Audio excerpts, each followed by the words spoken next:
Alright there guys, welcome back. I think you can see what I'm going to be looking at this time. I'm just going to have a quick sort of flick through the book and show you a little bit about the new edition of Warhammer 40,000. As you can see on the front at the moment, we've got a Dark Angel here, with Dark Angels there as well. So on the back you can see some demons and cultists and things like that, chosen, etc. We've even got Dark Angels up there in the top. And this is pretty much a good indicator to say that the starter set, which should be coming in September, I'm reliably informed, should have Dark Angels and Chaos in it. It should be Deathwing, I think people are thinking, but there we go. So yes, I mean, this book is a perfectly nice Games Workshop book. Plenty of beautiful artwork. It's pretty massive as well. It's about the same length as the Warhammer one, actually. So I think we've probably got about the same amount of fluff versus rules as well in this one, I think. Of course, to begin with, you've got the obligatory sort of what would you need to play and things like that, and what's in the book, etc. But here's the main bit that everybody enjoys: the rules and how to beat them. So yeah, we've got stuff about rolling dice, characteristic tests, your turn, and things like that. There's been some interesting developments, especially within things like the assault phase. Especially when you're rolling to wound and things like that now, so wounds are allocated to the people at the front, things like, so it's a little bit more realistic, I suppose you'd say. Falling back's been sorted out a little bit as well, which is quite good. Got some nice new rules for assaulting as well, like there's one for the anyone with jump packs, I think it is. They're allowed to do sort of like a Descent of Angels type thing if you've played Death Watch from Fantasy Flight, where you can land and crush a unit with your falling. Plenty of new special rules as well. Flicking through this book, yeah. Oh, there we go. See, like, here we go. Jump infantry. If I can sort of push this up, there it is. It says Hammer of Wrath special rule. So yeah, I mean, a lot of the rules changes that have been made have been quite progressive. Weapons have got a lot more dangerous. Close combat weapons now have an AP, so that's armor penetration. For example, let's just have a quick look here and I'll demonstrate some of them. So you've got a power sword, which is AP3, but it strikes at your initiative. You've got things like power hammers and things like that, power axes, which are AP2, but they're unwieldy, so you strike at initiative 1. And then you've got things like power balls, which have the concussive ability, which force an enemy to be pushed back to initiative 1 as well. I think if you're hit by or if you're wounded by someone with a power maul. Characters have got quite interesting now. You can have challenges. Let's see if we can sort of see that there. Let's see if we can see that. Yeah, challenges. So a lot like Warhammer.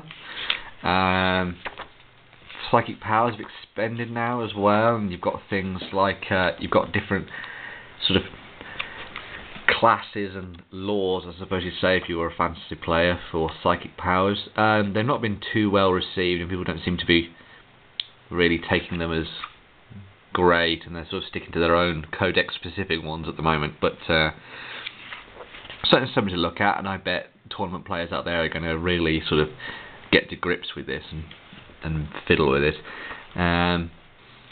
Vehicles now have hull points, so successive hits will still bring them down, which is quite cool. I mean, it doesn't mean that you can't take a vehicle out in one shot. As I've experienced in my first game, I had a Devilfish taken down in one shot, which wasn't good, because it had a whole bunch of Tau Flowers inside it. So, yeah. The battlefield, that's also expanded now. You've got sort of dangerous terrain that also has sort of a character to itself now. So you can have woods that attack you, you can have buildings that are imbued with powers and things like that. You can also buy some buildings to add to your army list. Let's see if we can find that actually. Let's flick through here. Unique terrain. I think we'll see. Here we go, because you can see here it says in the new force organisation chart. Let's see if we can get that on the camera there. So everything's sort of been expanded now. You've got the allies here as well, which is another big thing, and fortifications. So you can buy sort of added buildings for your assaulting. The allies thing is pretty big now. Most armies can ally with most armies now. They have a few downsides if you try and ally with an army that's a bit weird, and some of them are only in the time of the apocalypse and things like that. But there's also a look at the warlord rules here. Much like a general in Warhammer, you can have one character, it's the one with the highest leadership in your army, that becomes your warlord, and you can choose between commanding traits, personal traits and strategic traits. They each affect your army in different ways. You will have to see which one you get at the start of the game, which is quite good. It also means that it's nice to try and find and kill the opponent's warlord actually, but there we go. Here's the ally matrix, which is incredibly complicated, but only because of the way that they've done it. I don't quite understand why they had to go with the whole graphic thing when they could have just used sort of like BB, A of C and DA and these things here rather than all this malarkey. And they could have just written the names on the side, but never mind. Style over substance, I suppose. Here are some of the buildings you can buy. So you can buy defense platforms, you can buy landing pads, imperial bastions, forces of redemption. Obviously you don't have to make a fortress of redemption. You could have a fortress of redemption that is called the Necron Spire of Despair if you really wanted to, and just sort of like fluff it in whichever way you felt was best. Battles, etc, etc. Lots of different things to do with victory conditions, quite nice. I think it's six new missions to try out, each with different objectives. You've got secondary objectives as well, which is all quite cool. Yeah, I mean, it should mean that we get some really interesting games coming out of tournament scenes at the moment. Yeah, I've only played one which is sort of like the starting one. I'm not quite sure exactly which one that was actually, but and then we're on to the fluff. So there's plenty about the Emperor and the beginning of the Imperium, all the stuff to do with chaos and the Horus Heresy, but nobody's interested about that, right? Nah, nobody cares about that. Pretty massive timeline. I think the Warhammer one only spans for about 3 pages. So as you can see, the 40k universe has sort of expanded a little bit further, and they've got a little bit further in their timeline. I'm not quite sure why that is. I suppose it's because they've had sort of more time to. I suppose it's to do with the fact that it's all sci-fi and it's in space, and there's more ways for sort of things to get done, I suppose. And ooh, nice fold-out piece there. So you've got all that Space Marines, the Armageddon Wars, one of my favourite wars actually. I quite like that campaign. It was really good, really well done. It was a time when White Dwarf were actually doing narrative battles, so you'd have all the battles done from a point of view, which was quite cool. In case you didn't know, squats are back. They've been sort of designated as abhumans, so if you fancy making a squat army, look out for Forge World. You never know, they might work on something, unless they become part of the Tau force, which is a possibility now. Tau, my favourite army, yay! Tau. Nids, always popular. The greatest threat from the chaos. So, I mean, as you can see, it's a pretty fantastic looking book. plenty of fluff. I mean, look at the hobby section background here.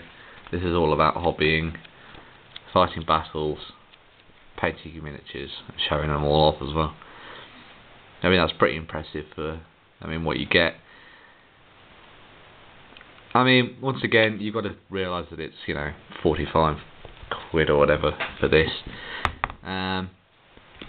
If you're a real junkie for sort of like the fluff, then I suppose getting this is a really good idea at the moment. But if you're willing to wait a little bit and see when the starter set comes out, you'll get the sort of mini rulebook that's about that big, it's about that big, little A5 booklet, and you can just play with that instead of getting one of these massive rulebooks. But yeah, it's been quite a good rulebook to read through. I've quite enjoyed having a look, and yeah, if 40k is something you fancy, go out and pick this up. I've heard a seriously weird list made for a Nurgle Chaos that is apparently unbeatable, but I'll let you go and find out about that. I'm going to go back and paint some Tau, and hope that my painted miniatures do a lot better than my unpainted ones. So, see you guys, and I'll talk to you next time. Bye.